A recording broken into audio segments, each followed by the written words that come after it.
کی مسلمان بہنیں ہیں وہ بھی مردوں کی جماعت کا انتظار کریں، قریب ترین مسجد میں جب جماعت ہو جائے اس کے بعد وہ گھر پر اپنے نوافل وغیرہ ادا کر سکتی ہیں، اس سے پہلے ادا نہ کریں۔ اب عید کی نماز 2 رکعت ہوتی ہے اور یہ 2 رکعت ادا کرنا واجب ہوتا ہے۔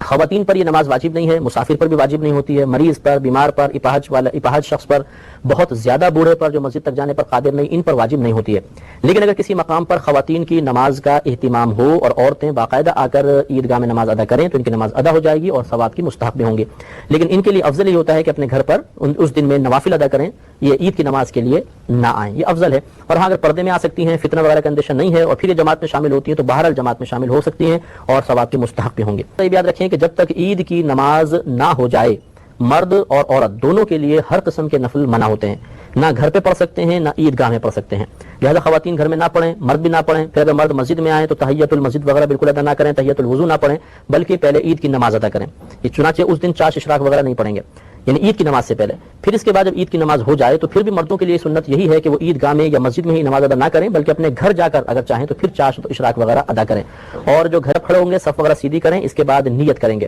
نیت اس طرح کریں گے کہ نیت کرتا ہوں 2 رکعت نماز عید الفطر واجب 7 زائد 6 تکبیروں کے واسطے اللہ تعالیٰ کے منہ میرے قبلہ شریف کی طرف پیچھے اس امام کے۔ نیت دل کے پختہ ارادے کو کہتے ہیں، اب دل میں ارادہ کریں گے تب بھی نیت کافی ہے، زبان سے الفاظ ادا کر دینا مستحب ہوتا ہے۔ تو پھر ایک دفعہ سنیں کہ نیت کرتا ہوں 2 رکعت نماز واجب عید الفطر کی 7 زائد 6 تکبیروں کے واسطے اللہ تعالیٰ کے منہ میرے قبلہ شریف کی طرف پیچھے اس امام کے۔ پھر اللہ اکبر کہہ کر ہاتھ باندھ لیں گے۔ یاد رکھیں کہ مقتدی بھی اتنی آواز سے اللہ اکبر کہے گا کہ اپنے کان سنیں گے، اور پھر ثنا پڑھی جائے گی، یعنی سبحانک اللہم و بحمدک۔ ثنا پڑھ کر خاموش ہو جائیں گے۔ اب امام صاحب تکبیر لگائیں گے، پہلے ایک تکبیر لگے گی اللہ اکبر کہہ کر ہاتھ چھوڑ دیں گے، ہمیں بھی تکبیر لگانی ہے، ہاتھ چھوڑ دینے ہیں، پھر دوسری تکبیر لگائیں گے، پھر ہاتھ چھوڑ دیں گے، پھر تیسری تکبیر لگائیں گے اور ہاتھ باندھ لیں گے۔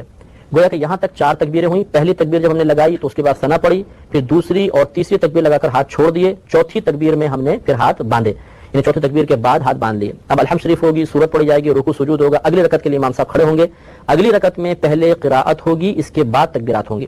اب امام صاحب قراءت کریں گے، الحمد پڑھی، سورت پڑھی، اب 3 لگاتار تکبیریں ہوں گی، اور ان تینوں تکبیروں میں کانوں تک ہاتھ اٹھا کر چھوڑ دینا ہے، رکوع میں نہیں جانا۔ تو اللہ اکبر چھوڑ دیں، پھر اللہ اکبر چھوڑ دیں، پھر اللہ اکبر چھوڑ دیں۔ اب جب چوتھی تکبیر امام صاحب لگائیں گے تو اس چوتھی تکبیر میں بغیر ہاتھ اٹھائے رکوع میں چلے جائیں گے، اور پھر رکوع میں چلے گئے، اس کے بعد پوری نماز مکمل کر لیں۔ تو اسی لیے ہم نے نیت میں یہ الفاظ ہم ادا کرتے ہیں کہ 7 زائد 6 تکبیروں کے، اس میں 6 تکبیریں زائد لگتی ہیں۔ چنانچہ پھر دفعہ سماعت فرمائیں کہ پہلے ہمیں تکبیر لگانی ہے، اس کے بعد ثنا پڑھنی ہے، پھر لگاتار 2 تکبیروں میں کانوں تک ہاتھ اٹھا کر چھوڑ دینا ہے، اس کے بعد ایک اور تکبیر لگانی ہے، اس کے بعد ہاتھ باندھ لیں گے، پھر قرات ہوگی، رکوع ہوگا، سجود ہوں گے۔ اگلی رکعت میں پہلے قرات ہوگی، اس کے بعد 3 لگاتار تکبیرات ہوں گی اور اس میں کانوں تک ہاتھ اٹھا کر چھوڑنا ہے۔ چوتھی تکبیر میں بغیر ہاتھ اٹھائے رکوع میں چلے جانا ہے اور پھر بقیہ نماز کو مکمل کر لینا ہے۔ نماز مکمل ہو جانے کے بعد خطبہ سننا چاہیے، لیکن فرق یہ ہے کہ جمعے کا خطبہ سننا مطلب واجب ہوتا ہے جمعے میں، بلکہ جمعے کی ادائیگی کے لیے شرط ہوتا ہے، اور اس کا خطبہ ادائیگی کے لیے شرط نہیں ہوتا۔ اگر کسی نے خطبہ نہیں بھی پڑھا تو عید کی نماز ہو جائے گی۔ بہرحال ایک مسئلہ یہ بھی یاد رکھیے کہ عید کے دن ہمیں خصوصی طور پر نبی کریم صلی اللہ علیہ وسلم کی سنت کی نیت سے اہتمام کرنا چاہیے، لہذا یہ سنت کریمہ ہے کہ عید کے دن جسم کی صفائی وغیرہ کرنا، سر بال وغیرہ بنوانا، ناخن کاٹنا، اس کے علاوہ غسل کرنا،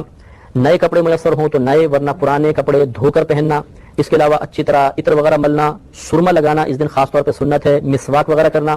اور یہ نبی کریم صلی اللہ علیہ وسلم کی عادت کریمہ تھی کہ آپ ایک راستے سے عیدگاہ میں جاتے تھے اور دوسرے راستے سے واپس آتے تھے، لہٰذا ہمیں بھی یہ کوشش کرنی چاہیے کہ ایک راستے سے جائیں اور جب واپس آئیں تو راستہ بدل لیں، کسی اور راستے سے آئیں، تو یہ سنت کریمہ پر عمل کی سعادت حاصل ہوگی۔ اس کے علاوہ ہمارے نبی کریم صلی اللہ علیہ وسلم جب عیدگاہ کی طرف جاتے تھے تو پیدل تشریف لے جاتے تھے، سواری پر نہیں جاتے تھے، لہٰذا اگر ہماری مسجد یا عیدگاہ وغیرہ قریب ہے اور پیدل جانا ممکن ہو تو پھر پیدل ہی جانا چاہیے۔ ہاں اگر فاصلے پر کہیں دور جا کے ہم نے نماز ادا کرنی ہے تو الگ مسئلہ ہے، پھر ہم سواری پہ جا سکتے ہیں، لیکن قریب ہو تو بہرحال پیدل جانا ہی سنت کریمہ ہوتا ہے۔ اگر عید الفطر ہے، یعنی جس کو ہم رمضان کے بعد والی میٹھی عید کہلاتی ہے، اس میں جب آپ عیدگاہ کے لیے جائیں تو جانے سے پہلے طاق عدد میں کھجوریں کھانا سنت کریمہ ہے، تو 3، 5 یا 7 کھجوریں تناول کر لیں اور اس کے بعد پھر مسجد کی طرف جائیں تو انشاءاللہ اس سنت پر ادائیگی کا ثواب بھی حاصل ہو جائے گا۔ اور یہ اچھی طرح یاد رکھیں کہ عید کے دن کا روزہ رکھنا مکروہ تحریمی ہے، یعنی حرام کے نزدیک ہے، لہذا عید کے دن کا ہرگز روزہ نہیں رکھیں گے۔ عید کی نماز ادا کرنا یہ واجب ہوتا ہے اور 2 رکعت نماز ہوتی ہیں، اس کا طریقہ انشاءاللہ میں آپ کو عرض کرتا ہوں۔ عید کی نماز کے بعد آپس میں مبارکباد دینا، گلے ملنا، یہ مستحبات ہیں اور مسلمانوں میں رائج ہیں، اس میں شرعاً کوئی حرج نہیں ہوتا ہے۔ ایک مسئلہ بھی یاد رکھیں کہ عید کی نماز آپ ادا کرنا چاہیں تو کوشش کریں کہ پہلے مطلب جلدی جانے کی کوشش کریں، ہمارے یہاں ایسا ہوتا ہے کہ ایک تو ہم سو کر بہت دیر سے اٹھتے ہیں، پھر جلدی جلدی غسل کرتے ہیں، اور وہاں پر وہ جب وہ خطیب صاحب دیکھتے ہیں کہ مائک کی کھڑ کھڑ کر کے آواز سنائی دیتی ہے، تو پھر ہم اسپیڈ کے ساتھ بھاگ کے پہنچتے ہیں اور سب سے آخر میں مصلی بچھا کے نماز ادا کرتے ہیں، اور راہ فرار اختیار کرنے میں سب سے پہلے ہم ہوتے ہیں، کیونکہ سب سے پیچھے ہوتے ہیں تو سب سے پہلے نکل جاتے ہیں۔ تو ہمیں کوشش کرنی چاہیے کہ عید کے دن آگے سے آگے رہیں اور پہلی صفوں میں نماز ادا کرنے کی کوشش کریں کہ مجمع جتنا بڑا ہوتا ہے اللہ کی رحمتیں اتنی زیادہ نازل ہوتی ہیں، اور اگلی صفوف پر خاص طور پر رحمتیں نازل ہوتی ہیں، لہٰذا اس دن میں سستی نہیں کرنی چاہیے۔ ایک مسئلہ اچھی طرح